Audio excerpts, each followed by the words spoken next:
Hello everyone, good morning सभी को। और जैसा कि आप सभी लोगों का जो एसएससी सीएचएसएल का एग्ज़ाम है और या फिर आप देखेंगे कि आपका सीपीओ का एग्ज़ाम है या फिर फेज 12 का एग्ज़ाम है, सभी की डेट में ऑलमोस्ट यहाँ पर 30 दिन आपके बाकी रह गए हैं। आप देखेंगे तो 30 दिन आप लेकर के समय चल सकते हैं। ओनली 1 मंथ यहाँ पर लेफ्ट है, सारे एग्ज़ाम आपके यहाँ पर शुरू हो जाने हैं। तो चलिए बिना टाइम वेस्ट किए यहाँ पर एक हम आपको शुरुआत करते हैं। पीवाईक्यू है जो कि सीएचएसएल का आपको करवाते हैं कि किस तरह से जो है क्वेश्चन आपके पूछे गए थे। पहला क्वेश्चन है कि तमिलनाडु की सबसे ऊंची चोटी कौन सी है। तो तमिलनाडु की अगर सबसे ऊंची चोटी की बात करें तो दोद्दा बेटा इसका राइट आंसर हो जाता है। यानी दोद्दा बेटा है ये तमिलनाडु की सबसे ऊंची चोटी होती है। और अगर आपसे कभी ये पूछे कि ये किस पहाड़ियों में आती है तो नीलगिरी की पहाड़ियाँ जो होती हैं वहाँ पर जो आपकी दोद्दा बेटी चोटी जो है दोद्दा बेटा वो नीलगिरी पहाड़ियों पर आती है। वहीं अगर आपके बात करें पूर्वी घाट और पश्चिमी घाट, यानी कि जो आपका पूर्वी घाट हो गया और पश्चिमी घाट हो गया, इन दोनों का जो मिलन केंद्र है यानी कि जहाँ पर ये दोनों मिलते हैं वो भी आपके नीलगिरी की पहाड़ियों पर मिलते हैं। और अगर आपसे दोद्दा बेटा आपकी चोटी की ऊंचाई पूछ ली जाए तो वो आपकी 2637 मीटर होती है। तो इस तरह से आपको याद रखना है। नेक्स्ट आगे बढ़ेंगे, लेकिन उससे पहले जैसा कि आपने थंबनेल में क्रैश कोर्स देखा है उसको मैं यहाँ पर आपसे डिस्कस कर दूं। आपको ऑलरेडी पता होगा कि आपकी तैयारी जो है यहाँ पर बेहतर हो गई होगी जो कि आप कर रहे हैं लगातार। तो अगर आप रिवीजन करना चाहते हैं तो एसएससी मैथ्स के नाम से एक चैनल है, यूट्यूब चैनल है एसएससी मैथ्स के नाम से, अनुज सेंगर सर का, जिससे आप मैथ्स का क्रैश कोर्स पूरा कर सकते हैं। यानी कि क्रैश कोर्स जो है वो आपको डेली एक चैप्टर करवा रहे हैं और उस चैप्टर के बाद उसके जो क्वेश्चन आपको होंगे यानी कि उसका जो कंटेंट होगा हर चैप्टर के 250 से 300 क्वेश्चन उनके ऐप पर आपको मिल जाएंगे जो कि बिल्कुल फ्री ऑफ कॉस्ट होगा। उनके ऐप की बात करें तो अनुज सेंगर क्लासेस के नाम से है। उसके साथ आप याद रख सकते हैं कि आप उसके बाद वहां पर आपको एक मॉक टेस्ट भी मिल जाएगा। ये चीज़ आप याद रखिए कि एक मॉक टेस्ट भी आपको वहां पर मिल जाएगा। तो इस तरह से आप करेंगे तो आपको क्या करना है कि आपको एसएससी मैथ्स यूट्यूब चैनल से मैथ का क्रैश कोर्स करना है। उसके बाद में उनके ऐप में जाकर के आपको सारे कंटेंट मिल जाएंगे, क्वेश्चन जो आपके अपडेटेड हैं अब तक के वो आपको प्रैक्टिस करने हैं, आपको मॉक टेस्ट देना है और ये सारा का सारा कुछ आपका फ्री रहने वाला है एसएससी सीएचएसएल आपके जो सीपीओ और फेज 12 के स्टूडेंट के लिए। और आपको बता दूं कि अगर आप इनका क्रैश कोर्स का कोर्स भी लेना चाहते हैं जो मैथ का चला वो आपको 499 में मिल जाएगा। बाकी फुल बैच भी आपको 999 में वीओडी बैच इनका मिल जाएगा। और जो लोग अनुज सेंगर सर को नहीं जानते उनको मैं बता दूं कि जो 2016 और 2017 का एसएससी सीजीएल हुआ था यानी कि सीजीएल के मेंस में सबसे ज़्यादा मैथ में स्कोर करने वाले नंबर जो रहे हुए थे, सबसे ज़्यादा नंबर स्कोर किए हुए थे अनुज सेंगर सर ने। तो इन्होंने अपने चैनल पर पढ़ाना स्टार्ट किया हुआ है। आप समझ सकते हैं 2016-17 में जैसा कि हाईएस्ट स्कोरर रहे हुए थे मैथ के। तो आप जाकर के वहाँ पर जरूर चेक कर सकते हैं। आपको इनके यूट्यूब चैनल एसएससी मैथ्स का लिंक मैंने डिस्क्रिप्शन में दिया हुआ है और इनके ऐप का भी लिंक जो है मैंने डिस्क्रिप्शन में दे दिया है। Then do please check once. तो आपको क्या करना है कि एक बार जरूर जाकर के चेक कर लेना है। नेक्स्ट क्वेश्चन है हमारा, नेक्स्ट क्वेश्चन है आपका कि धुआंधार जलप्रपात कौन सी नदी पर स्थित है। देखिए धुआंधार जलप्रपात आपका पूछा भी जाता है, कई बार आपका पूछा गया है। तो धुआंधार जलप्रपात आपका नदी पूछे तो नर्मदा नदी पर आपका स्थित है। अगर आपसे रिवर पूछे तो नर्मदा रिवर पर ये स्थित है। और अगर आपसे कभी स्टेट पूछ ले तो स्टेट जो है आपका ये आपका स्थित है कहाँ पर, आपका मध्य प्रदेश में। तो ये चीज़ आपको याद रखना है।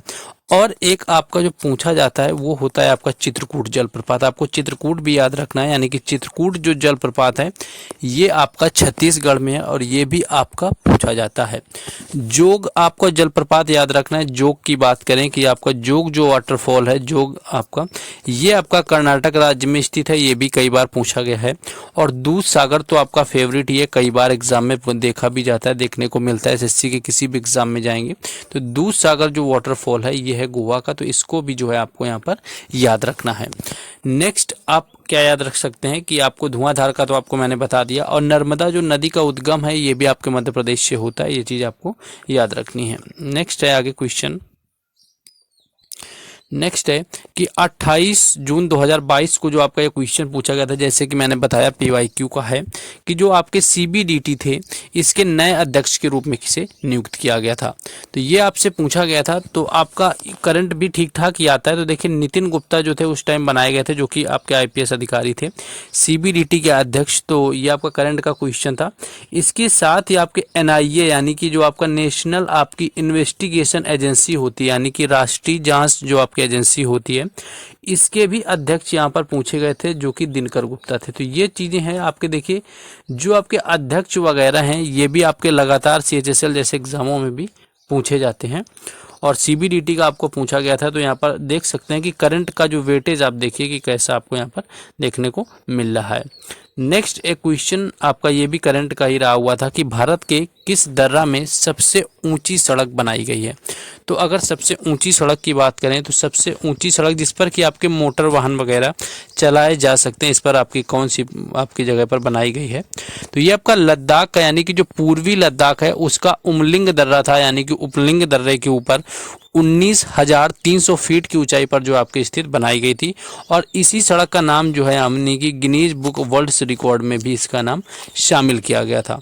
तो ये याद रखना है। और ये आपकी बीआरओ ने कितने किलोमीटर की बनाई हुई थी, तो ये 52 यानी कि 52 किलोमीटर की जो है सड़क यहाँ पर बनाई गई है। तो ये क्वेश्चन आपको ध्यान रखना है। तो इस तरह से भी क्वेश्चन आपके पूछे जाते हैं। नेक्स्ट देखिए बायोग्राफी से, जैसा कि क्वेश्चन आपको पता है कि ऑलमोस्ट ही पूछे जाते हैं कि जो अनफिनिश्ड है वो किस अभिनेत्री की आत्मकथा है। ऐसा तो नहीं है कि आपको ये पता ना हो क्वेश्चन। और अनफिनिश्ड की बात करें, कम से कम आपके हर सपनों को मिलाया जाए तो 15 से 20 बार जो है आपकी पूछी गई है। तो अगर अनफिनिश्ड आ मेमोइर की बात करें कि अनफिनिश्ड आ मेमोइर जो है किसकी बुक है, तो ये बॉलीवुड जो अभिनेत्री है प्रियंका चोपड़ा की यहाँ पर पुस्तक है। तो बॉलीवुड जो अभिनेत्री हैं इनके बारे में पूछा गया है। इसके बारे में कुछ और लोगों की पूछी जाती है, जैसे किस ऑफ माई लाइफ कई बार पूछ दी जाती है। तो किस ऑफ माई लाइफ की अगर यहाँ पर बात करें तो किस ऑफ माई लाइफ है ये इमरान हाशमी की है। इसके साथ एक बुक का नाम है यानी कि खुल्लम खुल्ला, और खुल्लम खुल्ला जो है वो ऋषि कपूर की है। एनीथिंग बट खामोश भी पूछी जाती है। तो एनीथिंग बट खामोश जो हो गई वो शत्रुघ्न सिन्हा की है। और उसके साथ साथ प्लेयर की भी लगातार पूछी जाती है, चाहे फिर युवराज सिंह हो और चाहे फिर आपके सुरेश रैना हो या आपके कपिल देव हो या सचिन तेंदुलकर। तो सचिन तेंदुलकर की आपको पता ही होगा कि प्लेइंग इट माई वे होता है। और उसके साथ में आपको याद होगा कि test of my life Yuvraj Singh की है। स्टेट फ्रॉम हार्ट आपकी हो गई, आपको पता है कपिल देव की। 281 एंड बियॉन्ड जो है ये हो गई वीवीएस लक्ष्मण की।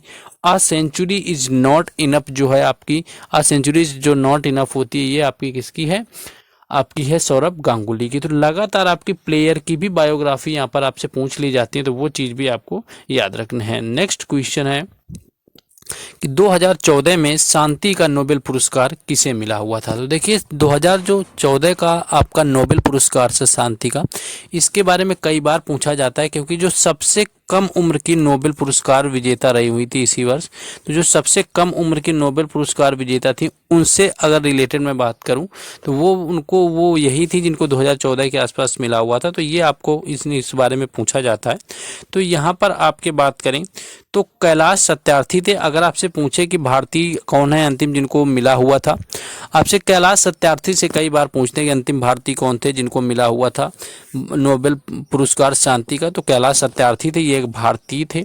और कब मिला ये भी पूछते हैं तो 2014 होता है। बाकी और मलाला यूसुफजई की बात करें तो मलाला यूसुफजई को भी मिला हुआ था, जो कि सबसे कम उम्र की, अगर आपसे पूछें कि नोबेल पुरस्कार जो विजेता हैं सबसे कम उम्र की, तो वो हो जाएंगी मलाला यूसुफजई। तो ये भी आपसे मलाला यूसुफजई का मोस्टली पूछा जाता है। और इनमें क्या था कि जो आपका यहाँ पर युवाओं के दमन और जो संघर्ष की कहानी को यहाँ पर इन्होंने विरोध किया हुआ था, यानी कि जो गर्ल्स थी उनके एजुकेशन सिस्टम को लेकर के यहाँ पर किया हुआ था सपोर्ट, जो थी मलाला यूसुफजई, पाकिस्तान से इनका संबंध था। तो ये यहाँ पर पूछा गया था। कैलाश सत्यार्थी की बात करें तो ये भारत की तरफ से नोबेल पुरस्कार जीतने वाले अपने देश के यानी कि भारत के 7वें व्यक्ति, और मदर टेरेसा के बाद, यानी कि ये पूछ लेते हैं क्वेश्चन इस तरह से भी कि मदर टेरेसा के बाद में कौन सा भारतीय है दूसरा जिसको नोबेल का जो है शांति पुरस्कार मिला हुआ था, तो वो थे कैलाश सत्यार्थी। किस वर्ष मिला? 2014 में मिला हुआ था। तो ये आपसे पूछा जाता है डायरेक्ट क्वेश्चन ऐसे। कई बार एसएससी के एग्जाम में एक बार आना शुरू हुआ, तो शिफ्टों में एसएससी सीएचएसएल में ये कई बार पूछा गया। उसके साथ मलाला यूसुफजई को मैंने ऑलरेडी आपको बताया कि पाकिस्तान से मुसलमान हैं, जो कि अब्दुल सलाम के बाद अपने देश के दूसरे नोबेल पुरस्कार विजेता हैं। और आपकी बात करें पुरस्कार जीतने वाली 47वीं महिला, जो कि 17 साल की उम्र में इन्होंने जीता हुआ था। तो सबसे कम उम्र की अगर नोबेल पुरस्कार विजेता की बात करें तो वो मलाला यूसुफजई होती हैं। 17 वर्ष की उम्र में जो है मलाला यूसुफजई को यहाँ पर मिला हुआ था। नेक्स्ट क्वेश्चन आपका करंट से फिर पूछा गया था कि टोक्यो ओलंपिक में वेट लिफ्टिंग में भारत की तरफ से पहला रजत पदक किसने जीता? देखिए, पहला जो पदक ही आया हुआ था वो ही रजत पदक था। और ये पहला जीता किसमें गया था? तो आपको पता ही होगा कि ये वेट लिफ्टिंग में जीता गया था, यानी भारोत्तोलन के अंदर जीता गया था।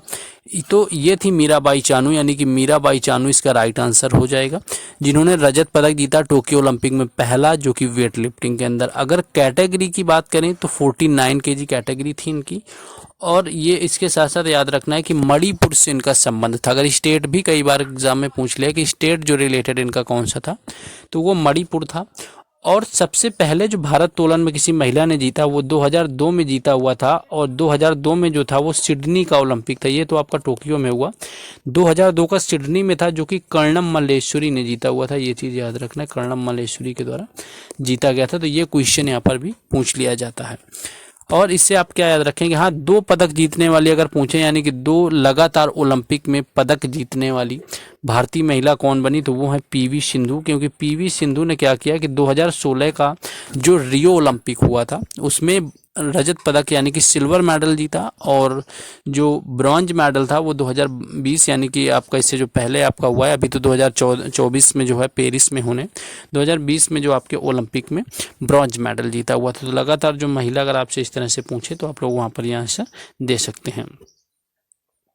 बाकी आपका है कि बाबर ने 12 वर्ष की उम्र में फरगना में किस वर्ष जीता हुआ था? यानी कि आपको पता ही होगा कि बाबर 1526 में भारत आता है और इब्राहिम लोधी के साथ में लड़ाई करके दिल्ली में मुगल साम्राज्य का विस्तार करता है। लेकिन आप देखेंगे कि उससे पहले वो फरगना का शासक बना था, जो कि 12 वर्ष की उम्र में बन गया था। और ये वर्ष था आपका 1994, यानी कि 1994 में जो है फरगना का शासक बना हुआ था। जो कि आपकी बात करें तो इसके पिता थे उमर शेख मिर्जा की मृत्यु के बाद जो है 12 वर्ष की उम्र में उज्बेकिस्तान में स्थित आपका जो है फरगना की गद्दी पर बैठा हुआ था। इसके पश्चात वो 1526 में क्या होता है, पानीपत की पहली लड़ाई होती है और वो आकर के बैठता है दिल्ली में मुगल साम्राज्य की स्थापना करके। उसके बाद दूसरी लड़ाई जो हुई थी 1556 में थी पानीपत की, जो कि अकबर और हेमू के बीच में हुई थी। जो कि एक तरह से आप समझ सकते हैं कि अंतिम विक्रमादित्य या हिंदू सम्राट था हेमू, जिसको अकबर ने हराया हुआ था बैरम खान के संरक्षण में, क्योंकि अकबर की उस वक्त जो है उम्र भी नहीं थी।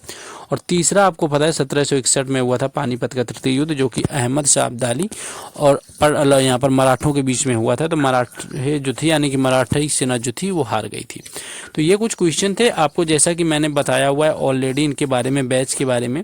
तो वो अनुज सेंगर सर का जो बैच है, अनुज सेंगर सर का आपको चैनल का नाम और लिंक मैंने डिस्क्रिप्शन में दिया हुआ है। एसएससी मैथ्स नाम है और उनके ऐप का लिंक जो है यहाँ पर अनुज सेंगर सर क्लासेस, तो उसका भी लिंक डिस्क्रिप्शन में दिया गया है।